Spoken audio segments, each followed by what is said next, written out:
Мајката што си отру сина си, чита Александар Станојков. Еден питач си одел од куќа на куќа и си сакал милостиња и си велел вака: кој си дава, себе дава, кој си чинит, себе чинит. Имала една жена многу стегната на срце, што нечела да го видите и да го чует питачот. Кога и да и појдел да и посака кај неа милостиња, ости што не му давала ништо, ами го терала и одошто беше погана го карала и му велела најлоши зборови. Питачот ич не и се лутел, само тоа ќе и велел: кој си дава, себе дава, кој си чинит, себе чинит.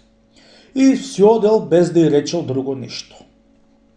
Со сето што не му давала жената ништо на питачот и го карала и терала, Арнама питачот пак и одел на вратата да и питат. Еднаш беше и влегол на темаго во срцето и што ќе му направите. Купила отруачка и бесила е до кравајче убао и кога дошол питачот му го дала за да го отрует. Бог да прости, сестро била, кој си дават, себе дават, кој си чинит, себе чинит. И рекол и се почудил на таа лоша жена што се е да го карала и најлошо му велела, да сега толкао кравајче да му дајте. И шутјур, се покајала, сега ќе пукне ѓаволот, си рекол питачот сам со себе. Си го клал кравајчето в торба и си отишол на Ан. На питачот му бил ниетот од тој град да одит по селата по просење. Си зел стапчето в рака и дисаѓите на рамо и си тргнал крив куц, да влегол во едно село и кондисал на Ан вечерта да преноќава, да утрото ќе си одел.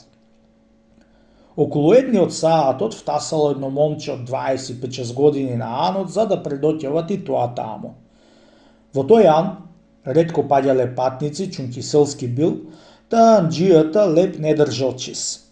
А пак таа вечер не му се згодило леп никаков за да му дајат на момчето што дошло. Го прашал анџијата питачот да не има нешто леп почис. Питачот го извел кравајчето од торба и му рекол: еве бре анџи чист леп, туку сакам една пулија, што му се 60 стари пари, за да ти го даам.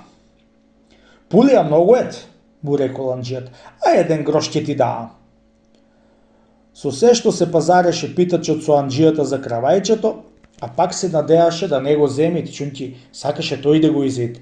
Арнама, пусто око лаково за пари, еднов му е тупил анџијата пулијата и му го дал кравајчето. Анџијата му го ставил на момчето за да вечера. Се навечерало момчето и си легнало да спиет и уште еднаш веќе не се разбудило, си умрело, чунки се отруло. Се разденило, сонце огреало, момчето се си спиело од големиот сон, нема да се разбудит. Не би час, ете ти двајца другари некои, втасале на Ан и кога го гледаат момчето уште кај спиет, ватиле да го разбудуваат и да го скорнат за да си одат. Кога го виделе, умрено. Анџи бре, свикале по анџијата, што вака бре, другаров наш умрел, што си му направил бре, ти си го отрул? Се раскара, се расплака, а сите од жал што му паднало. Тогаш анџијата му кажал оти едно кравајче му дал да вечерат и тоа го купил од питачот. Питачот го прашале од кај го нашол кравајчето.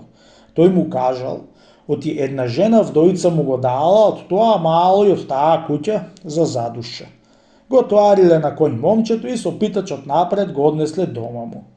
Кога видоа, мајка му да момчето била што му дала кравајчето со отруачка на питачот за да го отрует, да си отрула сина е. Ете ти зборот од питачот: кој си дава, себе дава, кој си чинит, себе чинит.